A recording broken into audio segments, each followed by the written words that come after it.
যারা প্রবাসে থাকে তারা অনেক বেশি মিস করে তাদের পরিবারকে, তাদের আত্মীয়স্বজনকে। আর যারা দেশে আছে তারা হয়তোবা এতটা মিস করে না। তো যেহেতু ঈদে অনেক জায়গায় ঘোরাঘুরি হচ্ছে, কিন্তু আসলে পরিবারকে তো মিস করা হয়ই। সবকিছু থাকলেও পরিবার কাছে নেই, সেটাই অনেক বেশি শূন্যতা। আর এই শূন্যতাকে পূরণ করার জন্যই আমার হাসব্যান্ডের একটু ক্ষুদ্র প্রচেষ্টা। যেহেতু ঈদ ছিল বুধবার দিন আমাদের এখানে, তো সেদিন ওর ছুটি ছিল না, ওর ছুটি হচ্ছে সোমবার দিন। তাই আমাদেরকে নিয়ে সোমবার দিন একটু ঘুরতে গেল। তো এখানে খুব সুন্দর একটা অনেক বিশাল বড় একটা জুতা ছিল। তো সেজন্য আদনান এখানে একটু দুষ্টামি করতেছিল আর ওইটার ভিতরে লুকাইতেছিল। তো সে বলতেছে যে, আম্মু তুমি আমাকে খুঁজে পাবে না। তো আমি বলতেছিলাম যে, তোমাকে গ্লাসে দেখা যায়, কিন্তু আদনান তুমি বেরিয়ে হয়ে আসো, গ্লাসে দেখা যাচ্ছে তোমাকে। তো তারপর তো সে অনেক দুষ্টামি করতেছিল এখানে। তো আমরা একটু ঘুরতে যাব একটা লাগোতে। লাগোতে যাওয়ার আগে এই জায়গাটা পড়ে, সেজন্য ফটো সেশনের জন্য এখানে আসলাম, কিছু ছবি তোলার জন্য। তাই আর কি। তো আমি এখানে বসতেছিলাম আর আদনান আমার ছবি তুলতেছিল, আর আদনানের বাবা এখানে ছিল না। ও গাড়িতে ওর গ্লাসটা ভুলে রেখে আসছিল, সেটা নিয়ে আসতে গেছে। তারপর আদনানে আমাকে অনেকগুলো ছবি তুলে দিয়েছে এখানে। তারপর আমরা চলে আসলাম লাগোতে। আর এই জায়গাটা এত সুন্দর, নদী আর পাহাড় মিলেমিশে একাকার হয়ে গেছে। তো এখানে আমি আরও কয়েকবার আসছি, তো খুবই ভালো লাগে জায়গাটা আর বারবার আসতে মনে হয়, তাই চলে আসলাম। তো আমাদের বাসা থেকে বেশি একটা দূরে না, তাই জন্য আর কি আসা।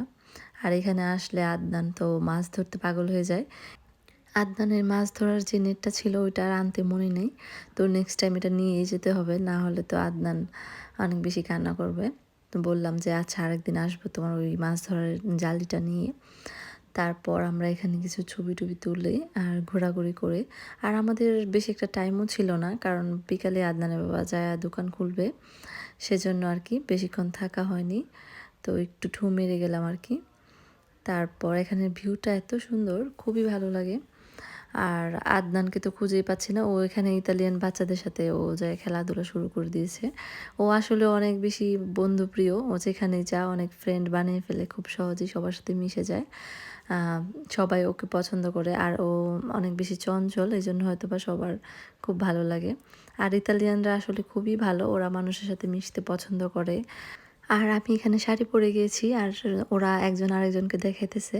আর ওরা অবশ্য শাড়িটা চিনে, কারণ এখানে হিন্দি মুভি ওরা পছন্দ করে। হিন্দিতে তো অনেক মুভিতে শাড়ি পরা থাকে, তাই ওরা এটা চিনে, কিন্তু ওরা এটা পরতে অভ্যস্ত না, কিংবা পরতেও পারে না।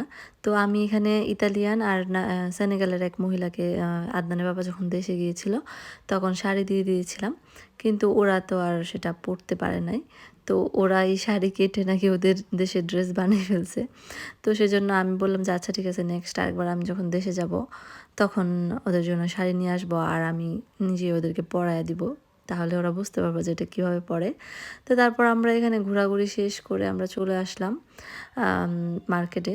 তো এখান থেকে আমরা কিছু কিনবো, কারণ আদনানের বাবা বলতেছিল যেহেতু সামার চলে আসছে, এখান থেকে কিছু ড্রেস নিতে হবে। তারপর দেখতেছিল আর কি ও।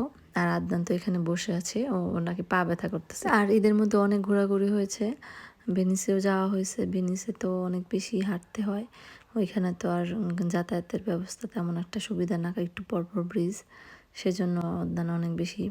আর ওই ভিডিওটা আপলোড দিব, ভেনিসে যাওয়ার ভিডিওটা, ওইটা এডিটিং করা হয়নি, তাই লেট হচ্ছে। আর আমি তো এখানে গ্লাসের মধ্যে একটু ছবি তুলতেছিলাম আর ভিডিও করতেছিলাম। আর আদনানের বাবা এখানে, এটা অবশ্য জেন্টসের সেক্টর, এখানে আর আমি কি দেখবো, সেজন্য আমি ছবি তুলতেছিলাম। তারপর আমরা উপরে গেলাম, এখানে আমরা আইসক্রিম খাবো, কারণ আদনান বলতেছিল অনেকক্ষণ যাবত যে আইসক্রিম খাবে। আর এখনও তো সামার ঠিক মতো পড়েনি, কিন্তু এখন থেকে আদনানের আইসক্রিম খাওয়ার যে বায়না, এটা শুরু হয়ে গেছে, কারণ ও প্রচুর আইসক্রিম লাভার। মানে মার্কেটে আসলেই হয়েছে, শীত নাই গরম নাই, সবসময় ওর আইসক্রিম লাগবে। এই মার্কেট থেকে তো যাওয়ার সময়ও আদনান আইসক্রিমের প্যাকেট নিয়েই যাবে, আর বাসায় যে একটু পরপর সেটা খাবে। তো কি জানি কি হয়, কারণ প্রচুর টনসিলের প্রবলেম হয়ে যায় বাচ্চাদের আইসক্রিম খাওয়াতে, কিন্তু সেটা তো আর সে বুঝবে না। আর অনেক সময় দেখা যায় কি আদনানকে আমি না নিয়ে চলে আসি, ওকে স্কুলে রেখে তারপর আসি, কারণ ও মার্কেটে আসলে আইসক্রিম খেতে চায়, ওটা একটা ওর বদভ্যাস শুরু হয়ে গেছে। তো সেজন্য এখন আমরা আইসক্রিম খেয়ে নিচে নেমে গেলাম। আর নিচে নেমে তারপর এখানে আমরা কিছু কেনাকাটা করব। আর সুপার মার্কেটেও ঢুকতে হবে, এখান থেকে কিছু জিনিস নিতে হবে আমাদের। কিন্তু কে শুনে কার কথা, আদ্যান তো এই মার্কেটে আসছে, এখন ওর গাড়িতে উঠতে হবে। তারপর আরও কিছু রাইড আছে, ওইগুলোতেও উঠবেই। এখানে আসলে ওকে এগুলোতে উঠাতেই হয়। আর কি করা যাবে, কারণ এখানে এত বেশি পার্ক নেই। এগুলা মার্কেটের মধ্যে কিছু আছে বাচ্চাদের রাইড, ওগুলাতেই উঠাতে হয়। এছাড়া পার্ক আছে অনেকটা দূরে, আর আমরা যে শহরে আছি এই শহরটা এত বেশি বড় না, সেজন্য বাচ্চাদের অনেক কিছু পার্ক টার্ক এখানে এত বেশি নাই। আর থাকলেও সেটা একটু দূরে দূরে। আর আদ্যানের বাবা যেহেতু কাজ করে, তো সে সবসময় নিয়ে যেতে পারে না, তাই যখন আসি তখন চেষ্টা করি যে আদনানকে একটু হ্যাপি করার। আর আদনান তো অনেক বেশি মিস করে বাংলাদেশ। ও যখনই বাংলাদেশ থেকে কল আসে তখনই বলে যে আমি বাংলাদেশ যাব, বাংলাদেশ যেয়ে সে অনেক বেশি মজা করবে, খেলা করবে, ওর আমার যে বোনের মেয়ে আছে ওর সাথে খেলা করবে। আর এমনিতেও প্রায় সময়ই মার্কেটগুলোতে আসা হয়, কিন্তু যেহেতু ঈদ, বাচ্চাদেরকে একটু ঈদের ফিলিংস দেওয়া আর কি। ইতালিতে যখন নাতালে হয়, তারপর ওদের যখন ফেস্তা হয় ইতালিয়ানদের, তখন তো ওরা অনেক বেশি জাঁকজমক করে রাস্তাঘাট সাজায়, তারপর অনেক ফেস্তা হয়, স্কুল বন্ধ থাকে। কিন্তু আমাদের ঈদ উপলক্ষে বাচ্চাদের স্কুলও বন্ধ থাকে না, আর রাস্তাঘাটেও তেমন কোনো কিছু থাকে না যেটা দেখে বাচ্চারা বুঝবে যে ঈদ মানে কি। কিন্তু আমরা যারা মুসলমান তাদের জন্য তো ঈদ অনেক বড় একটা অনুষ্ঠান, সেটা তো বাচ্চাদেরকে বোঝাতে হবে। সেই জন্য আর কি আদনানের বাবাকে আমি বললাম যে তুমি যা দেখো কি নিবা, আর আমি আদনানকে এই রাইডগুলোতে চড়াই, যেহেতু ওর অনেক ভালো লাগে এগুলোতে উঠতে, সেই জন্য আর কি। তো আদনানের বাবা চলে গেছে, ও শপে ঢুকেছে আর কি, আর আমরা এখানে রাইডে উঠলাম। তো তারপর বললাম যে চলো এবার যাই, বাবাকে খুঁজি। তো আমরা তো চলে যেতেছিলাম, তো ও পাশে একটা শপে ঢুকেছে, আমি আর খেয়াল করিনি। তো আদনান বলতেছে ওই দেখো বাবা তোমার পিছনে।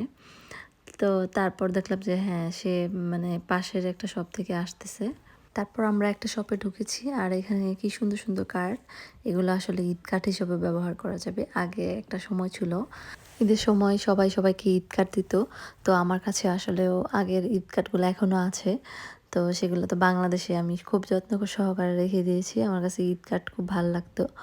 তো এই কার্ডগুলো দেখার পরও আমারও এরকম মনে হইতেছে এটা আসলে একটা হাজব্যান্ড ওয়াইফের, এটা বিবাহ বার্ষিকীতে কিংবা এঙ্গেজমেন্টের মধ্যে দেওয়া যাবে, খুবই সুন্দর। তো আদনান খুব পছন্দ করতেছিল, আর আদনান তো মনে হয় এর আগে কখনো এগুলো দেখেনি কার্ড, তো সেজন্য ওর কাছে খুবই ইন্টারেস্টিং লাগতেছে যে এটা খুললেই ভিতরে এত সুন্দর একটা ডিজাইন থাকে। যে যেহেতু বাচ্চা, ওদের কাছে আসলেও মানে নতুন কোনো কিছু দেখলেই ওদের কাছে খুবই ইন্টারেস্টিং লাগে। তো সেখানে ও সবগুলা খুলে খুলে দেখতেছিল যে কোনটার মধ্যে কি আছে। আর এখানে অনেক কসমেটিকও আছে। তো আদনান আমার ছোট বোনের মেয়ের জন্য দেখতেছিল যে আমাকে বলতেছিল আম্মু দেখো ইশরার জন্য এটা নিতে পারবো, ওইটা নিতে পারবো। তো আমি এখানে দেখতেছিলাম গ্লাস, তো আমার জন্য এই গ্লাসটা পছন্দ করলাম। তারপর এটা বিল পে করে আমি আবার ওইখানেই বললাম যে এটা খুলে দেওয়ার জন্য, তারপর ওইখানেই পড়লাম, পরে তারপর আসলাম আর কি। এই গ্লাসটা খুবই সুন্দর ছিল। তো এখন আমরা চলে যাব বাসায়, আমাদের অনেক টাইম ওয়েস্ট হয়েছে এখানে। আদনানের বাবা আবার যায় দোকানও খুলবে।